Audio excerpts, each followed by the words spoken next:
Olivia. Good morning, Mom. I'm done preparing your food now. Thank you so much, Mom. You're welcome, my dear daughter.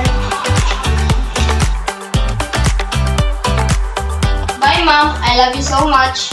Bye, Olivia. I love you more. Improve your studies, huh? Yes, Mom. For you, I would.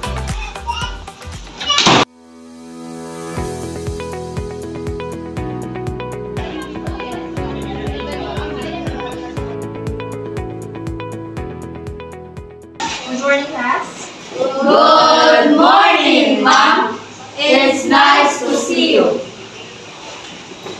So now our topic is all about bad company corrupts. So, I'm gonna ask you class, what comes to your mind about bad company corrupts? Olivia?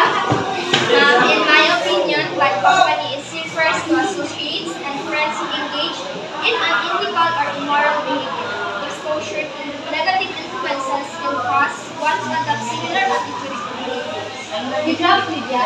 You got your own heart.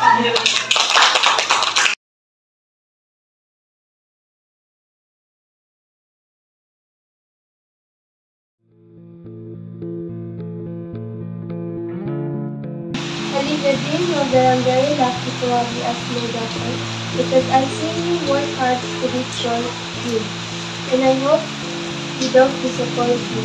Mom, I am very happy that you are my mother. Yes, Mom, I promise that I could give you the best life, and I swear I don't make things that disappoint you. By the way, how's your relationship with your friends? Mom, my relationship with my friends are good. Make sure, Olivia, that all your friends will take you to the right doings, not the wrong doings. As they say, bad company corrupts good manners. So choose who will be your friends, okay? Okay, Mom, I promise they are all good. Okay, Olivia, I trust you.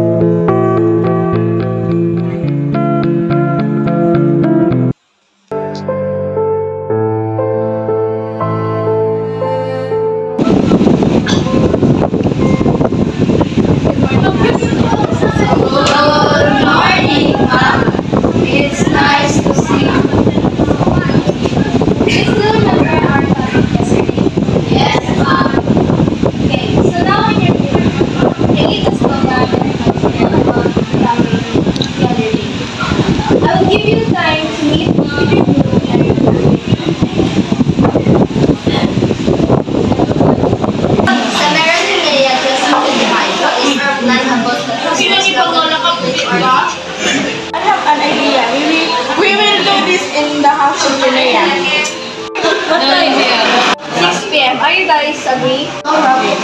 But I will ask my mom if she agrees. Don't tell your mom that it's a project after all. Yes, Olivia, we don't need explanation anymore because this is your school purpose. Let's go, girls!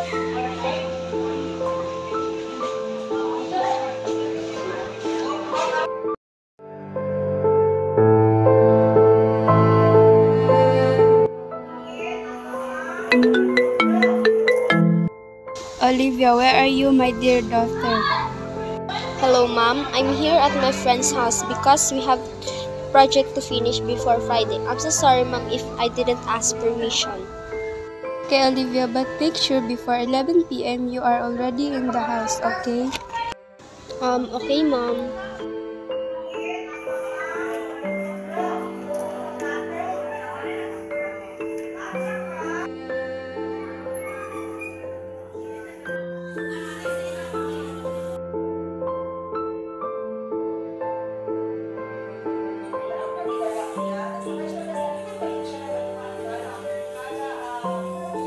Olivia, you're here. Good to know you're safe. Yes, Mom. I'm really sorry. It's okay, Olivia. I have a trust in you. Always remember to choose your friends wisely, okay? Okay, Mom.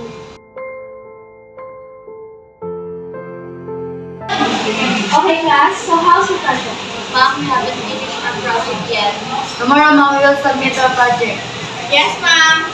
Okay, so class, we have remaining time. So we will do. Class dismissed. So guys, what we are going to do now? Our project is already done. So girls, can we hang out? Oh, no problem. Okay, guys. Go, girls.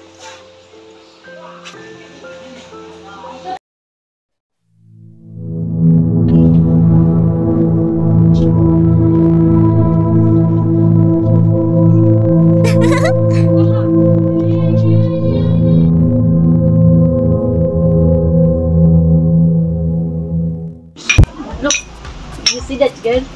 She is very sexy. That's right.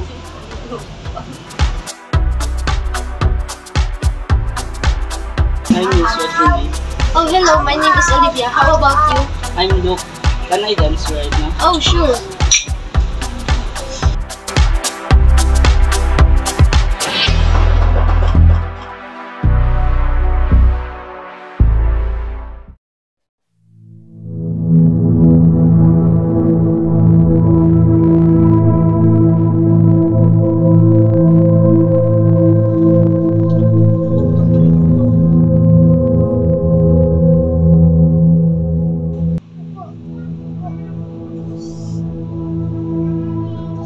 Olivia, where are you from? Mom, my friends and I had a sleepover.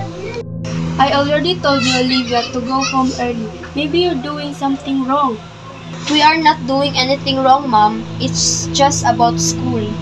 Make sure, Olivia, you're doing what is right.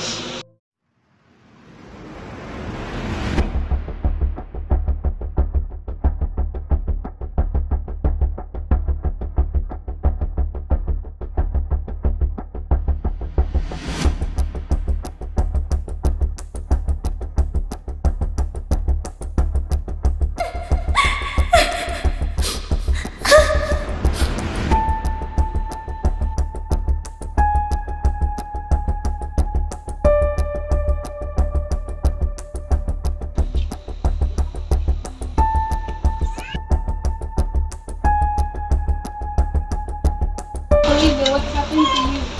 Mom, I have something to tell you. I hope you can forgive and understand me. Go ahead. Mom, I'm crying now.